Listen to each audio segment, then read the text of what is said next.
Kisah pertempuran Sri Krishna melawan raksasa Narakasura berlangsung sengit.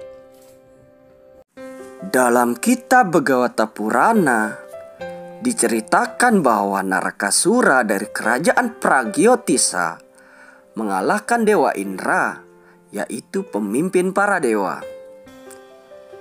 Karena kita ketahui sebelumnya bahwa Dewa Indra ini adalah dewa perang, namun kalah terhadap Narakasura.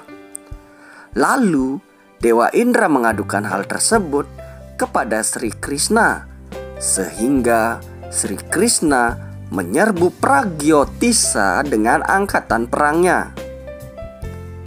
Sri Krishna berhasil mengalahkan Narakasura dan membebaskan 16.100 putri yang ditawan oleh Narakasura.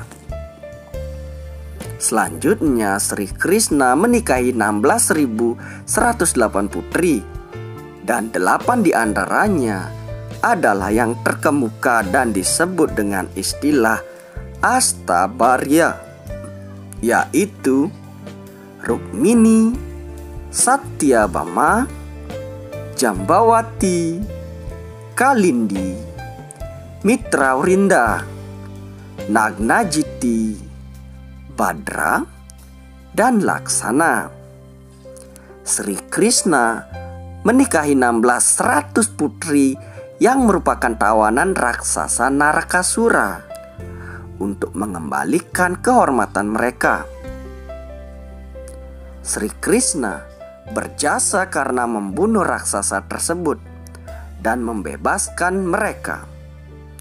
Namun, menurut adat sosial yang ketat pada kala itu, seluruh wanita tawanan memiliki martabat yang sangat rendah dan tidak memungkinkan untuk menikah karena mereka di bawah kendali Narakasura sebelumnya. Akan tetapi, Sri Krishna menikahi mereka untuk mengembalikan status mereka di masyarakat. Pernikahan dengan 16.100 putri tawanan tersebut kurang lebih merupakan rehabilitasi wanita secara massal. Dalam tradisi Waisnawa, dipercaya bahwa para istri Sri Krishna merupakan manifestasi Dewi Laksmi, yaitu pasangan dari Dewa Wisnu, atau merupakan jiwa istimewa yang melewati kualifikasi setelah menghabiskan banyak masa hidup dalam tapasya. Sedangkan si Satyabhama merupakan ekspansi dari Radha. Nah, siapa itu Radha? Radha adalah putri Prisbanu. Ia adalah Raja Sukandra di kehidupan sebelumnya. Sukandra dan istrinya telah memperoleh anugerah dari Dewa Brahma bahwa di saat Dwapara Yuga, Dewi Laksmi akan lahir sebagai putri mereka dalam bentuk Radha. Raja dan Ratu Sukendra dilahirkan kembali sebagai Prisbanu dan Kirti Kumari, dan Dewi Laksmi menjelma sebagai Radha. Dikatakan bahwa saat Radha lahir, ia tidak mau membuka matanya. Kemudian Sri Narada Muni datang menemui Prisbanu dan memberitahukannya, gadis ini adalah penjelmaan Dewi Keberuntungan. Ia hanya akan membuka matanya jika penjelmaan dari suaminya hadir di hadapannya. Pertemukanlah ia dengan putra Nanda. Setelah mereka bertemu, maka keberuntungan dan kebahagiaan akan selalu menyertai dunia ini. Dan rawatlah ia layaknya engkau merawat dunia. Sesuai dengan saran Narada Muni itu, Prisbanu merawat Radha dengan cinta dan kasih sayang. Nanda yang tinggal di desa terdekat berteman dengan Prisbanu. Setelah festival Holi, Prisbanu pergi ke Gokul untuk bertemu dengan Nanda.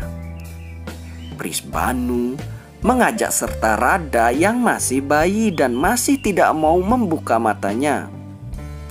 Prisbanu yang sedang menggendong Radha bertatap muka dengan Nanda yang juga sedang menggendong Krishna. Nah, saat itulah Radha dengan seketika membuka matanya dan melihat Krishna yang ada di hadapannya. Pertemuan ini adalah pertemuan pertama Radha dan Krishna. Cinta Radha terhadap Krishna merupakan cinta spiritual. Cinta dan pengabdian Radha kepada Krishna melebihi cinta dan pengabdian material. Cinta Radha merupakan cinta yang tulus tanpa memandang status apapun. Bagi Radha, Krishna adalah kehidupannya. Bagi Krishna, Radha adalah jiwanya. Dalam pikiran Radha hanya ada Krishna. Setiap tindakannya akan dipersembahkan kepada Krishna. Krishna pun membalas dengan menyatukan jiwanya dengan Radha. Kemanapun Radha pergi akan selalu diikuti oleh Krishna. Aku tidak akan pergi darimu. Engkau dan aku adalah satu. Kemanapun engkau pergi, dimanapun namamu disebutkan, namaku akan ada di belakangmu. Oleh sebab itu, kita semua mengenal nama Radha Krishna, bukan Krishna Radha.